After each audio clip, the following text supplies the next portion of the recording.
এটা আমি কোনো পাপ করি নাই। আমি ধর্ম মোতাবেক বিয়ে করছি, আমি হালাল সম্পর্ক করছি, আমি কোনো পাপ করি না। জনগণে বলুক যে এটা আমার বিয়ে বলতে কি পাপ হয়েছিল আমার, নাকি আমি অন্যায় করছি না ন্যায় করছি, সেটা জনগণে আমার বলুক। এখন আমার সম্পর্কে বিয়ে হয়, ওর সাথে আমি দেশের বাড়িতে ছিলাম না, ঢাকা বাড়িতে ছিলাম। তা দেশে আসার পরে ও আমার পিছে লাগছে, আমার ভালোবাসা কিন্তু প্রমোশনা দেখায়, ভালোবাসার গিনি করে, এগুলো ডিস্টার্ব করতো। তারপরে আমি এটা আমার আব্বার কাছে বলছি, বলার পরে আব্বা গ্রামের মেম্বার আসছিল, তারে বলছে, ওর মেজে বাইরে বলছে, বলার পরে ওরে বলছে এগুলো তুই করবি না। এই তারপরে কয় মাস ঠান্ডা ছিল, কিছু করে নাই। পরে আবার শুরু করছে, সে আমারে ভালোবাসে, আমার ছাড়া তার ভাল লাগে না, সে আমারে বিয়ে করতে চায়, সে আমার ছাড়া বাঁচবে না। তারপরে আমি ওরে বলছি কি, দেখো তোমার আর আমার বয়স এক না, আমার আগে একটা বিয়ে হয়েছে, একটা বাচ্চা আছে, আর তুমি আমার থেকে বয়সে ছোট, তুমি যেগুলো করছো সেগুলো তোমার আবেগ, আবেগ শেষ হয়ে গেল তখন তুমি আমার আর ভালোবাসবে না। তখন ও বললো কি যে না, এটা আবেগ না, এটা বাস্তবে আমি আছি। আমি সারা জীবন তোমার ভালোবাসি, সারা জীবন তোমার পাশে থাকবো। ঠিক আছে। তারপরে আমি আরে অনেক বুঝাইছি যে না, এগুলো তুমি করো না। বোঝানোর পরে আমি দূরে দূরে রয়েছি, রওয়ার পরে ও করতো কি, আমার বাড়িতে এসে অনেক ডিস্টার্ব করতো, আমারে রাস্তাঘাটে বাড়ি এলে ডিস্টার্ব করতো, আমি খুব বিরক্ত হয়ে যাইতাম। তারপরে আর আমি আস্তে আস্তে যখন আত্মহত্যার কথা বললো যে আমি তোমার ছাড়া বাঁচবো না, তখন আমি চিন্তা করলাম যে সুইসাইড করব, তাহলে আমি একটা সান্ত্বনা দিয়ে রাখি।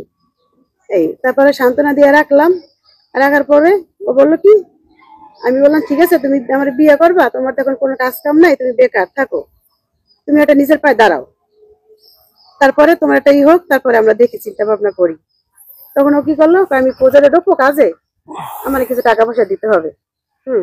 তখন আমি ওরা 20,000 টাকা দিই, ওখানে ঢুকতে টাকা লাগবে, আর খাওয়ার খরচপাতি সব নিয়ে 20,000 টাকা আমার কাছে নিল। নেওয়ার পরে ও করলো কি, আমি ওরা দূরে সরাইতে চাইছিলাম যে এই কারণে যে আমার সাথে দূরত্বের বাইরে যে আমার ভুলে যায়। এই তখন ও করলো কি, প্রজেক্টে যাইয়া আমার কাছে খুবই করতো, আর আমার আইয়া এসে ডিস্টার্ব করতো। প্রজেক্টে কাজ না কইরা ও আইসা থাকতো, গ্রামে গ্রামে খেলে আমার খবর নিত, এসব করতো, কাজ করতো না প্রজেক্টে। তারপর গেল, পরে অনেক করার পরে ওরে আবার বললাম ঠিক আছে তাহলে আমরা বিয়ে করি। তারপর 2023 সালে আমরা বিয়ে করলাম, পরে কাবিন করছি।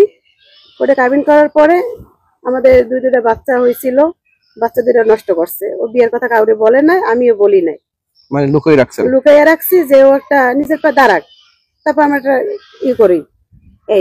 এটি সবাই জানতো, এলাকার মানুষজন, যার ফ্যামিলিতে সবাই এটি জানতো, তারা কিছু বলতো না। তারপরে আমরা বিয়ে টিয়ে করার পর এরপর যখন দেখলাম আর বনিবনা হয় না, ওকে আরো প্রকাশ করে না, আমার খরচপাতি কিছু, মানে ও আর কি সবসময় কাজ ব্যস্ত হইয়া তাহলে আমারই নিয়ে পড়িয়া থাকতো। তারপর দুজনের মতামত নিয়ে এটা সিদ্ধান্ত, ডিভোর্স হয়ে গেল আমাদের। এই আমাদের ডিভোর্সের নোটিশ। এটা ডিভোর্সের নোটিশ না? হ্যাঁ। আচ্ছা। আর এটা আমার আগের স্বামীর সাথে আমার বিয়ে হয়েছিল, এটা ডিভোর্সের। মানে সেই স্বামীর সংসার করছিলেন কত বছর আপনি? সেই স্বামীর সংসার আমি বছর অনেক করছি। সেখানে একটা বাচ্চা আছে আপনার? সেখানে একটা ছেলে আছে আমার। আচ্ছা, ওই স্বামীর কাছ থেকে আপনি মানে ওই বাচ্চার বয়স সময় কয় বছর? তখন ছেলে আমার পেটে গর্ভে 6 মাসের বয়সে ছিল, তখন আমি দেশে আসছি। সেই অবস্থায় আপনি চলে আসছেন? সেই অবস্থায় আমি আসছি।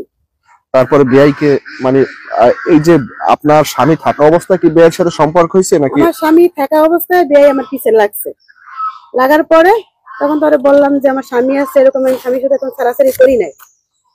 তারপর বললো যে ঠিক আছে তোমার স্বামী ছাড়ো, তোমার স্বামী ছাড়ো, তারপর আমি তোমার বিয়ে করব। তারপর আমি আরে আর ভালোবাসি সবকিছু ভাবছি যে ও সত্যি আমার ভালোবাসে অনেক, তাতে সুখে রাখতে। আর আমি একটা মেয়ে মানুষ, একা থাকি, গ্রামের মানুষ আমাকে আজে বাজে কথা বলে, তাহলে আমার একটা গাছের দরকার খুবই।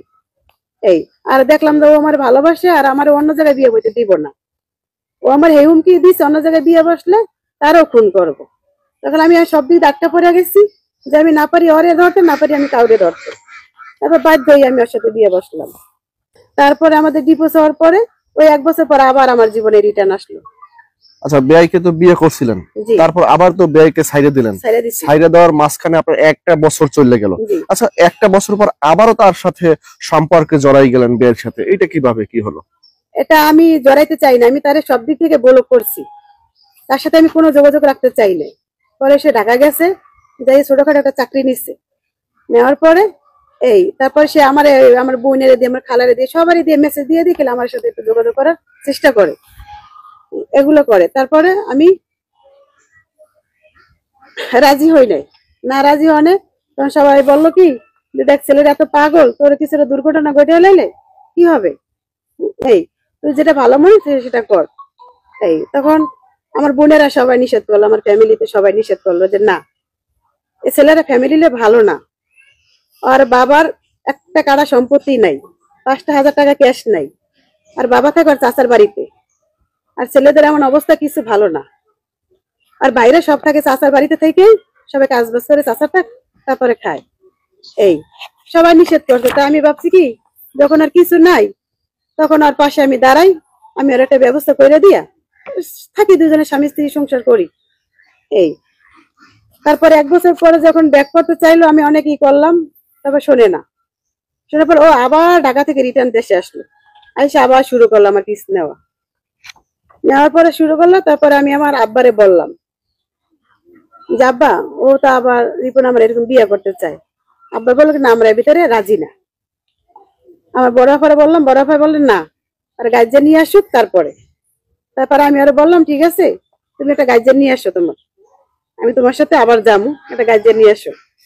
তখন ও কি করলো, আর বইনারে বললো, আর বড় আপারে বললো। তখন আর বড় আপা বললো কি ঠিক আছে, এখন না তুই বাইরে যেতে নাকি চাস, তাহলে বাইরে আগে যাওয়ার ব্যবস্থাটা কর, তারপর 3 বছর পর আইসা তারপরে বিয়ে শাদী করবি, এখন এরকমই থাক, এটা বললো।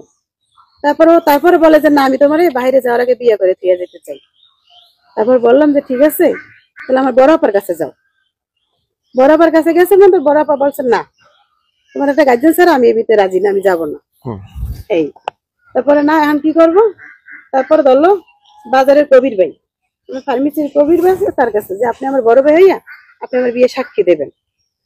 কবির বলে ঠিক আছে, সাক্ষী দেবো, বিয়ে করবে, সাক্ষী দেবো। বিয়ে তো একবার হয়েছিল, তোমার তো স্বামী স্ত্রী। তারপরে কবির রাজি করালো, তারপর আর বন্ধু বান্ধব কিছু নিল, আর আমার মামারে রাজি করালো, তারপর আমার মামাও সাক্ষী দিল। আমি যখন ওর সাথে বিয়ে বসি তখন আমার ফ্যামিলিতে কেউ রাজি ছিল না, এখন আমার ফ্যামিলি কেউ আমার পাশে নাই, তারা কেউ আমার কাছে আসতে চায় না।